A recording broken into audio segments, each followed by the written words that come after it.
1915년도 노벨 문학상을 수상한 프랑스의 대표적인 작가 로맹 롤랑은 이런 글을 남겼습니다. 안개가 자욱한 새벽이 꼭 흐린 낮을 예고하지는 않는다. 새벽에 짙게 끼어있는 안개를 볼 때 그날 날씨는 흐릴 것처럼 보입니다. 그러나 예상과는 달리 안개가 끼는 날은 맑은 날이 많습니다. 안개는 습기를 가진 공기가 냉각되어 응결된 상태입니다. 이렇게 생성된 안개는 해가 뜬 다음에 온도가 상승하고 작은 물방울이 증발하면서 맑은 날씨로 이어지게 되는 것이죠. 우리는 눈에 보이는 현실의 모습만 보면서 오늘과 내일의 상황을 예단할 때가 많습니다. 그러나 짙은 안개가 낀 새벽이 흐린 날씨를 예고하지 않는 것처럼 우리의 가는 길이 설령 온통 어둡게만 보여도 하나님이 그곳에 함께 하시면 얼마든지 안개가 걷히고 밝은 희망의 길로 바뀔 수 있음을 생각할 때 다시금 소망을 얻게 됩니다. 우리는 오늘 본문 말씀을 통해서 안개가 짙게 끼어 있었던 한 인생이 그 안개가 거쳐지고 맑은 날로 새롭게 변화된 복된 인생을 만나게 됩니다. 그가 바로 요셉이죠.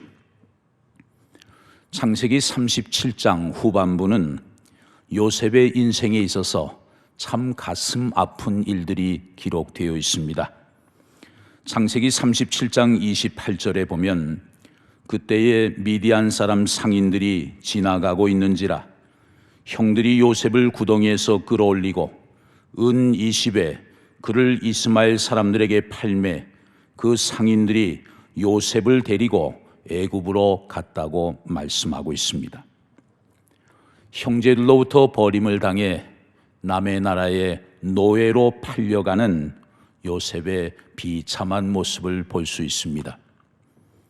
본문 1절 상반절에 보면 이제 요셉은 상인들에 이끌려서 애굽으로 내려가게 되죠. 1절 하반절에 보면 애굽 왕의 경호대장인 보디발이 이스마엘 상인들로부터 요셉을 노예로 사는 모습이 기록되어 있습니다. 그 경매장에서 요셉이 주인을 만나기까지 얼마나 많은 시간을 기다렸는가는 우리가 잘 확인이 안 돼요. 어쨌든 요셉은 주인을 만나서 보디발의 집으로 끌려갔습니다.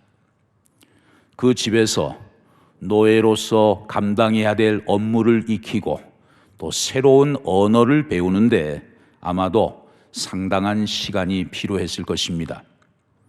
그런데 오늘 본문은 요셉에 대해서 이런 설명을 덧붙이고 있습니다.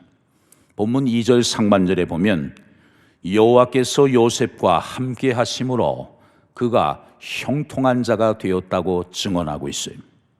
요셉은 하나님이 함께 하시는 사람이었다. 그래서 그는 언제나 형통한 사람이 되었다.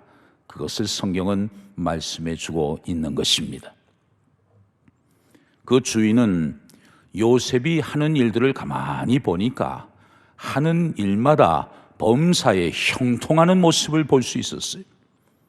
그래서 요셉에 대해서 자꾸만 관심이 갑니다. 점점 요셉을 신뢰하게 되었어요.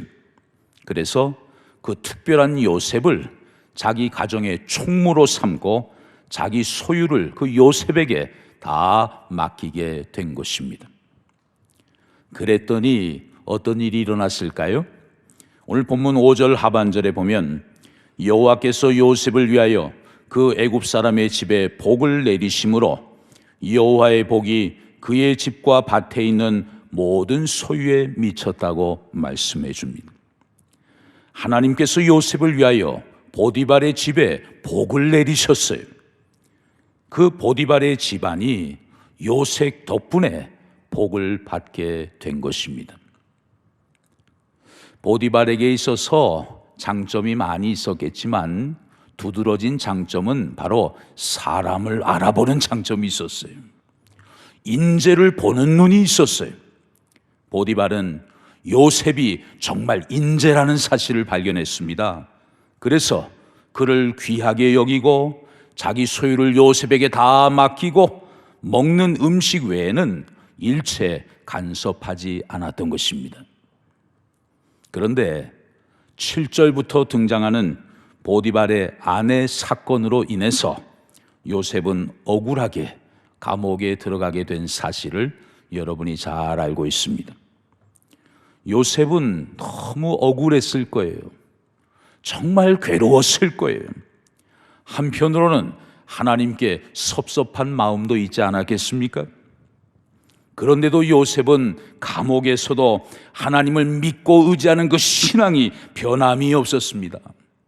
언제나 착하게, 언제나 성실하게 수감 생활을 모범적으로 잘 감당했어요.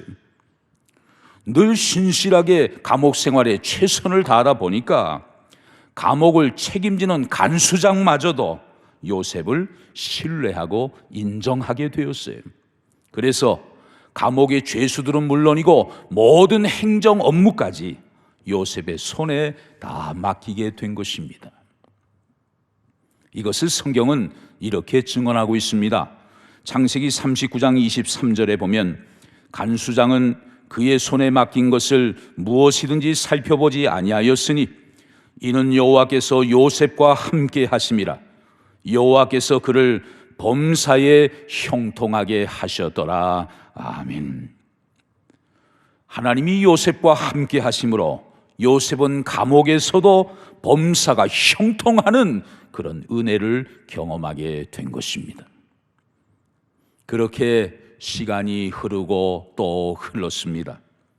그런데 어느 날 왕의 측근에 있던 두 신하가 죄를 범해서 요셉에 있는 그 감옥으로 들어오게 됐어요. 한 사람은 왕의 옆에서 술에 독이 있는지 여부를 알려드리는 술 관원장이었고, 또 한 사람은 왕의 옆에서 떡에 독이 들어있는지 여부를 확인해 드리는 떡 관원장이었어요.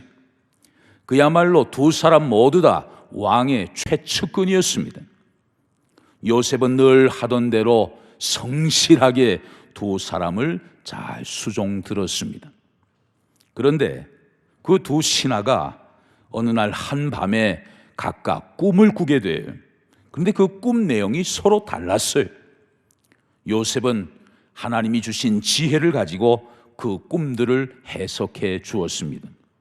그 해석대로 술을 관리하는 술 관원장은 왕궁으로 복직을 하게 되었고, 떡을 관리하는 그 떡 관원장은 그만 목숨을 잃고 말았던 것입니다. 왕궁으로 복직을 하게 된 그 신하에게 요셉은 이런 부탁을 합니다. 창세기 40장 14절에서 15절 말씀을 보면 당신이 잘 되시거든 나를 생각하고 내게 은혜를 베풀어서 내 사정을 바로에게 아뢰어 이 집에서 나를 건져주소서. 나는 히브리 땅에서 끌려온 자여 여기서도 옥에 갇힐 일은 행하지 아니하였나이다. 요셉의 간절한 마음이 느껴지지 않습니까? 관원장님, 저는 정말 잘못한 것이 없습니다.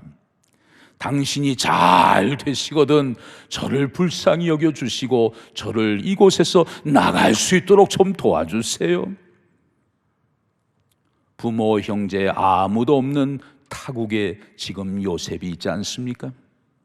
심지어 자기를 도와줄 사람 아무도 없고 의지할 사람 전혀 없는 이 요셉이 왕궁으로 복직하는 그 술 관원장을 얼마나 의지하고 또 기대했겠습니까?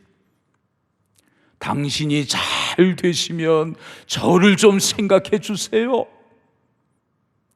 이 말씀을 읽을 때 마치 술 관원장의 대답이 들리는 듯해요.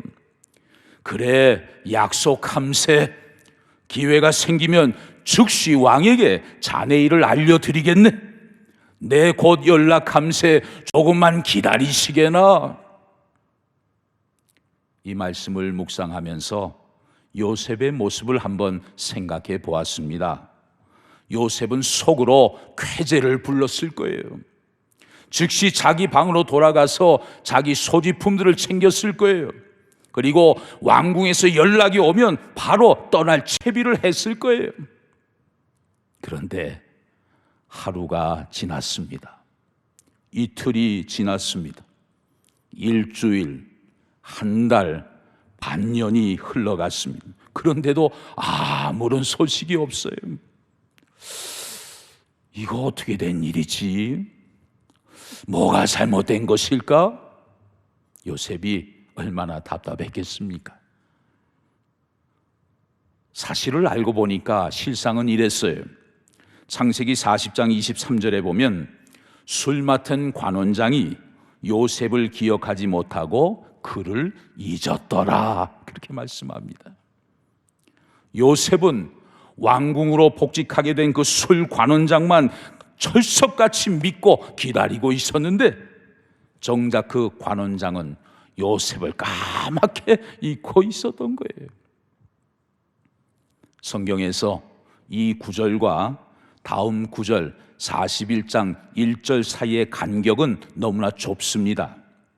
두 구절을 지나가는 시간은 1초도 걸리지 않아요. 그러나 요셉에게 그 행간은 무려 2년의 세월이 흘러가게 된 것입니다. 창세기 41장은 이렇게 시작합니다. 만 2년 후에 바로가 꿈을 꾸었다. 그동안 만 2년의 시간이 지나갔어요. 요셉의 입장에서 큰 실망과 좌절, 분노를 키우기에 충분한 시간 아니겠어요? 얼마든지 포기할 수 있는 시간이었어요. 그러나 요셉은 결코 포기하지 않았던 것입니다. 어느 날 아침이었습니다. 평상시와 다름없는 평온한 아침이었어요. 그런데 갑자기 지하 감옥 입구에서 요란한 소리가 들려왔습니다. 큰 음성이 감옥 안을 떠들썩하게 했어요. 히브리인 죄수가 어디에 있느냐? 바로 왕께서 히브리인을 찾으신다. 갑작스런 상황에 얼굴이 하얗게 질려버린 그 간수장이 더듬더듬 요셉에게 말을 합니다. 요셉아, 일어나, 어서 일어나. 왕실에 호위병 두 사람이 나타났어요. 두 호위병은 요셉의 팔을 붙잡고 지하 감옥을 빠져나왔습니다. 그들은 왕궁 대궐 안뜰을 지나서 이제 실내로 들어갔습니다. 기다리고 있었던 내관들이 요셉 주위로 몰려들었습니다. 그들은 요셉의 더러운 옷을 벗기고 몸을 씻기고 수염을 다 깎아주었어요. 그리고 흰 예복을 입히고 새 신발을 신겼습니다. 호위병들이 다시 나타나서 왕을 뵙는 장소로 요셉을 데리고 갑니다. 그리고 거기에서 요셉과 바로는 이제 운명적인 첫 만남을 갖게 된 것입니다. 애굽의 노예로 팔려온 불쌍한 요셉이 애굽의 왕 앞에 서기까지 그 과정을 살펴보면 너무나도 신비로워요. 왕은 지난밤에 이상한 꿈을 꾸느라고 밤새 잠을 설쳤습니다. 하도 희한한 꿈이어서 왕의 마음이 그 꿈 때문에 번민에 사로잡히고 말았어요. 애굽의 점술가들과 지혜자들을 다 불러서 그 꿈이 무엇을 뜻하는지 의미를 물었습니다. 그런데 그것을 해석할 수 있는 사람이 단 한 사람도 없었던 것입니다. 그때까지 요셉을 까맣게 잊고 있었던 그 술 관원장이 그제서야 요셉이 생각이 났어요. 그래서 왕에게 2년 전 감옥에서 있었던 일을 상세하게 고백하게 되죠. 왕은 즉시 요셉을 불렀습니다. 그래서 요셉은 드디어 애굽의 왕 앞에 서게 된 것입니다. 요셉, 네가 꿈을 해몽하는 재주가 있다고 들었다. 내 신하들은 꿀 먹은 벙어리처럼 아무 말도 못하는구나. 네가 내 꿈을 한번 해몽해 보겠느냐? 요셉은 주저하지 않고 왕에게 이렇게 대답합니다. 창세기 41장 16절에 보면 요셉이 바로에게 대답하여 이르되 내가 아니라 하나님께서 바로에게 편안한 대답을 하시리이다. 왕이시여, 제가 해몽하는 것이 아닙니다. 제가 믿고 섬기는 하나님께서 왕의 꿈을 해몽해 드리는 것입니다. 하나님께서 왕의 마음을 편안하게 해 주실 것입니다. 요셉이 감옥에서도 얼마나 하나님을 생각했는지, 얼마나 하나님을 의지하며 삶을 살았는지 충분히 짐작할 수 있는 대목이에요. 그 왕 앞에서 하나님을 생각하는 거예요. 하나님의 이름을 드러내는 거예요. 하나님께서 해몽하는 것입니다. 요셉은 그 자리에서 하나님의 이름을 담대히 증거했어요. 그리고 왕의 꿈을 아주 정확하게 해석했습니다. 그 해석을 들으면서 왕과 모든 신하들은 큰 감동을 받았고 결국 요셉은 애굽의 총리로 영광스럽게 등극하게 된 것이죠. 이야, 하나님의 인도하심이 어떻게 이처럼 오묘할 수 있을까? 치밀하고 오묘하신 그 하나님의 인도하심 앞에 정말 놀라움을 금할 수 없는 것입니다. 여러분, 오늘 여러분의 삶의 자리는 어떻습니까? 비록 감옥은 아니더라도 지금 내 삶의 자리가 요셉이 감옥에 갇혀 있었던 것처럼 답답하고 힘든 상황에 있지는 않습니까? 코로나 사태로 인해 매사에 불안과 염려가 많아지고 코로나 블루로 삶의 의욕을 상실한 채 날마다 우울한 시간들을 보내고 있을 수 있어요. 잘 다니던 직장을 잃고 실직자가 될 수도 있고 코로나 사태가 장기화되면서 더 이상 견디지 못하고 가게 문을 닫을 수도 있어요. 또 갑작스러운 건강의 문제, 주택의 문제, 예상치 못한 자녀들의 삶의 여러 가지 문제들로 인해서 너무나 힘든 시간들을 지금 보낼 수도 있어요. 어쩌면 여러분은 지금 하나님의 사인을 기다리면서 지루하고 답답하게 대기실에 앉아 있을 수도 있는 것입니다. 그렇다면 여러분이 꼭 알아야 할 사실이 있습니다.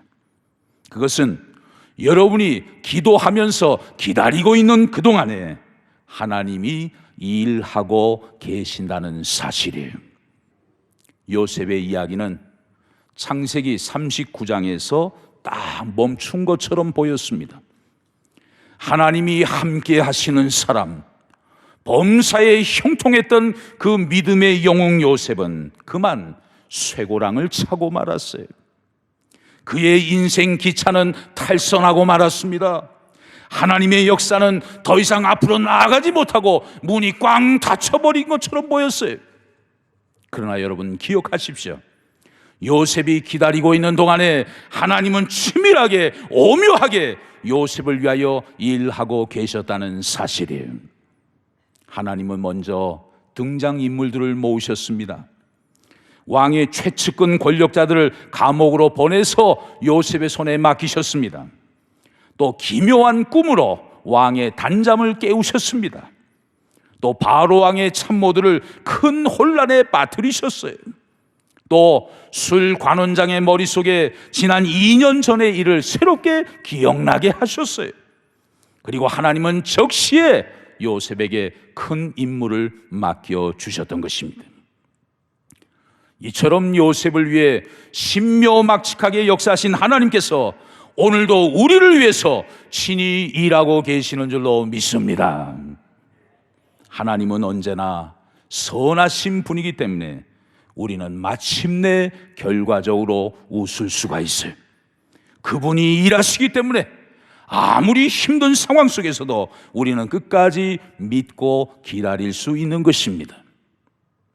우리가 기도하며 기다릴 때 하나님이 일하신다는 것은 요셉뿐만 아니라 다니엘을 통해서도 우리가 확인할 수가 있습니다. 다니엘서 10장 말씀을 보면 다니엘은 히데겔 강가에서 유대 민족의 장래와 연관된 큰 전쟁에 관한 환상을 보게 되었습니다. 다니엘은 그 내용을 깨닫기 위해 금식하며 작정 기도를 시작했어요. 새 일에 21일 동안 좋아하는 음식과 고기와 포도주를 금하면서 하나님 앞에 기도했습니다. 그리고 전심전력을 다해서 끈기 있게 필사적으로 하나님께 간구했던 것입니다. 그런데 이상하게도 전혀 응답이 오질 않아요. 그런데 알고 보니까 사실 하나님은 다니엘이 기도하기로 결심한 그 첫날부터 천사 가브리엘을 다니엘에게 보내셨어요. 그러나 가브리엘은 21일이 지난 이후에야 다니엘에게 도착할 수가 있었습니다. 그렇게 기도 응답이 지연된 이유를 천사는 다니엘에게 이렇게 밝혔습니다. 다니엘서 10장 12절에서 14절 말씀을 보면, 다니엘아 두려워하지 말라. 네가 깨달으려 하여 네 하나님 앞에 스스로 겸비하게 하기로 결심하던 첫날부터 네 말이 응답받았으므로 내가 네 말로 말미암아 왔느니라. 그런데 바사 왕국의 군주가 21일 동안 나를 막았으므로 내가 거기 바사 왕국의 왕들과 함께 머물러 있더니 가장 높은 군주 중 하나인 미가엘이 와서 나를 도와주므로 이제 내가 마지막 날에 네 백성이 당할 일을 네게 깨닫게 하러 왔노라. 사실 다니엘의 기도는 간구하는 첫날 하나님께 상달되었어요. 그리고 같은 날 하나님은 그 응답으로 천사를 보내셨습니다. 그런데 다니엘에게 그 응답이 도착하지 않았어요. 왜냐하면 3주 동안 치열한 영적 전쟁이 있었기 때문이에요. 지상에서 보면 아무 일도 일어나지 않는 것처럼 보였습니다. 그러나 하늘에서 보면 천상의 영적 전투가 치열하게 일어나고 있었던 거예요. 하나님의 응답이 다니엘에게 임하지 못하도록 공중에서 방해하는 세력들과의 처절한 싸움이 있었던 거예요. 그래서 응답이 지연되었다고 천사는 다니엘에게 상세하게 설명해 준 것입니다. 여러분, 우리가 낙심하지 않고 계속해서 기도해야 하는 이유가 바로 여기에 있는 거죠. 하나님 앞에 기도하면 그 기도는 하늘에 상달됩니다. 하나님의 응답이 있습니다. 그러나 그 응답이 나에게 임하지 못하도록 공중에선 처절한 영적 싸움이 일어나게 되는 거예요. 그래서 하루 이틀 기도하고 응답이 없다고 포기해서는 안 되는 것입니다. 끝까지 승리하도록 그 응답이 나에게 임할 수 있도록 우리는 간절히 하나님 앞에 기도하기를 쉬지 말아야 하는 것입니다. 다니엘이 기도하며 기다리는 동안 하나님은 여전히 일하고 계셨던 것입니다. 요셉의 인생을 인도하신 하나님, 다니엘의 기도에 응답하신 하나님께서 오늘 우리와도 함께하고 계시는 줄로 믿습니다. 요셉처럼 다니엘처럼 우리가 하나님만을 믿고 의지하며 나아갈 때 하나님께서 우리 남은 여생의 걸음을 가장 선한 길로 인도해 주실 줄로 믿습니다. 사랑하는 성도 여러분, 우리는 내일부터 한 주간 동안 갈멜산 특별 새벽 기도회로 함께 모이고자 합니다. 하늘의 하나님을 향하여 우리가 엎드려 기도하기 시작하면 여러분의 삶의 자리에서 하나님의 사자들이 일하기 시작할 것입니다. 우리가 새벽마다 하나님의 이름을 부르며 은혜의 보좌 앞에 나아가기만 하면 하늘의 천사들이 여러분을 위해 싸우기 시작할 것입니다. 우리가 겸손히 하나님의 은혜와 도우심을 간절히 간구하면 하나님의 선한 능력을 힘입어서 답답한 대기실의 과정을 너끈히 통과하게 될 것입니다.